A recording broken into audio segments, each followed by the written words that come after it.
From League's new $430 skin to the $1.5 million CSGO knife, the world of virtual items is insane.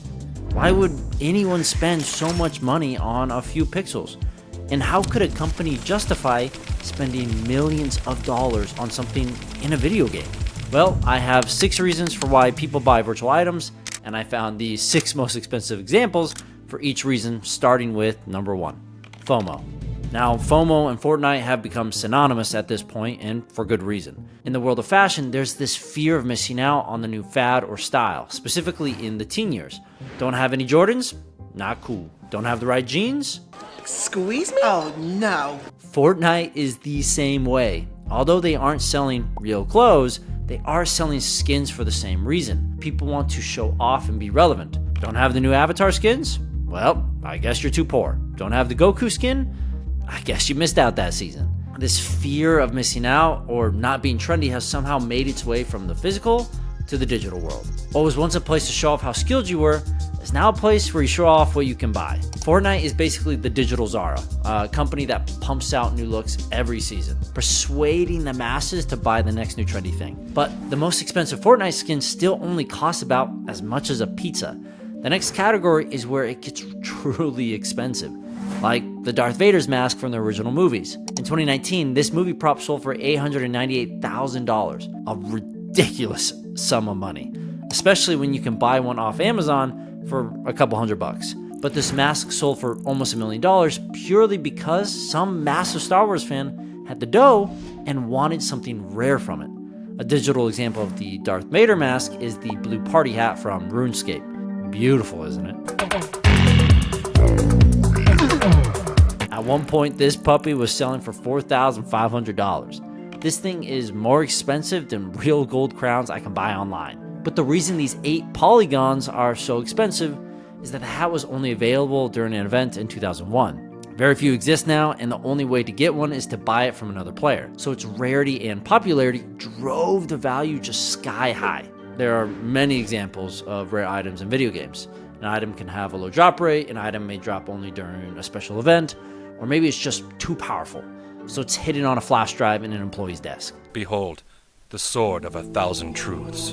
Sometimes items are rare not because of limited supply, but because it takes hundreds of hours of grinding. I remember spending months to get my Dwarf Warlock to level 60 in World of Warcraft like 15 plus years ago. Half the reason I continued to pay my monthly subscription wasn't because I still played, but because I had put so many months of effort in this character, which is why someone spent $10,000 to buy a WoW account called Zeuzo. For those that didn't get into WoW, it's like most MMOs, right? It's just a pure grind, especially in the end game when you're trying to get the best gear. And Zeuzo was a rogue that was max level with pretty much the best gear you could get at the time. So another player who didn't want to spend the time maxing out his own character bought Zeuzo for almost 10 grand. They say time equals money, right? And this guy was willing to make that deal.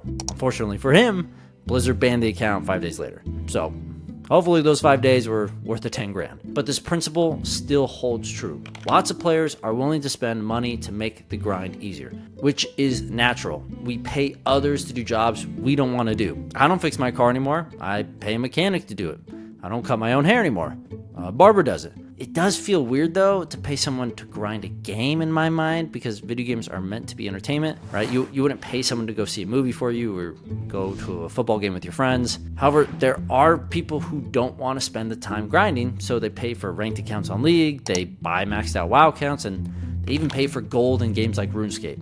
And because so many don't want to do the grind, in RuneScape specifically, there are thousands of Venezuelans that farm gold with the hopes of selling that gold to other players for American dollars. They do this since their own currency is hyperinflated. Grinding games is their literal job and their way to escape a collapsing currency. Completely crazy. But again, like, time does equal money, and some game economies are worth millions because of the time people put in to gather certain items or resources. Which brings us to number 4. Sometimes we buy stuff not because it helps us fit in, or because it's rare, or because it saves time. We buy stuff because it gives us status.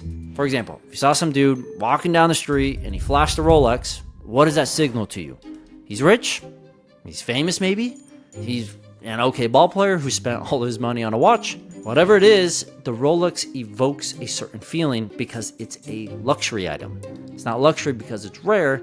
There are tons of Rolexes in the world. It's not luxury because it tells time better than other watches. It's luxury and it's a status symbol because of the feelings associated. It's the same reason a guy bought the entire city of Amsterdam for 50 grand in Second Life. The player that bought it wanted the status of owning a city.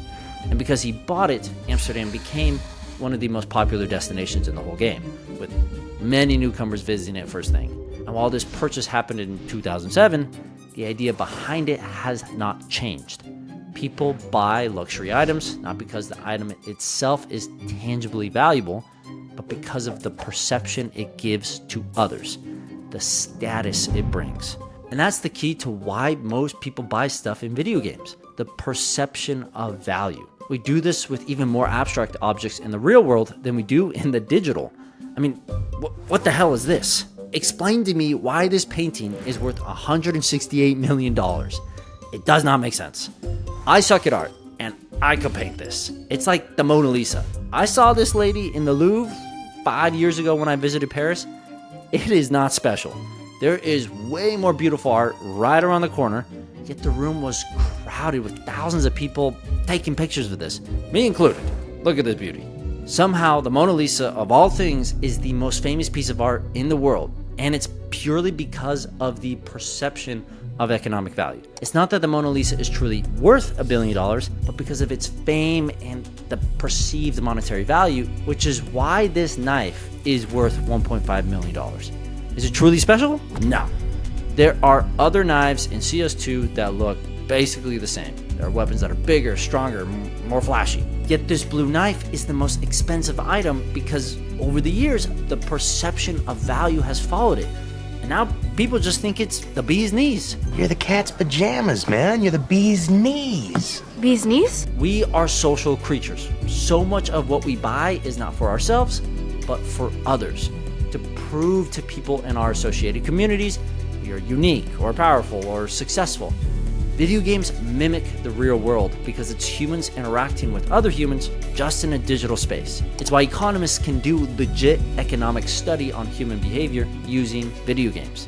The environment may be different, but the behavior is the same. Which is why a company called C Virtual Worlds spent $6 million on a digital planet called Calypso, the most expensive virtual item ever sold. They bought these few lines of code for all the reasons I just listed, including one more: investment. You see, in Entropia Universe, which calls itself the sci-fi MMORPG metaverse real cash economy experience, Planet Calypso has its own functioning economy, a diverse ecosystem, and lots of business opportunities for players. By buying Calypso, C Virtual Worlds increase the perceived monetary value of the planet. They increase the social value because it's well known as the most expensive virtual item ever sold. The company itself becomes more well known, thereby increasing its status, and they set themselves up to make money off of players doing work on the planet. So this purchase was made with the hopes that long term, they will make their initial investment back and more. So we can see there are layers to why we buy things in life. We buy food and shelter because they are part of our basic needs. We buy fancy clothing and skins because we want to belong. We buy fancy art, CS knives, and digital planets called Calypso because of the esteem.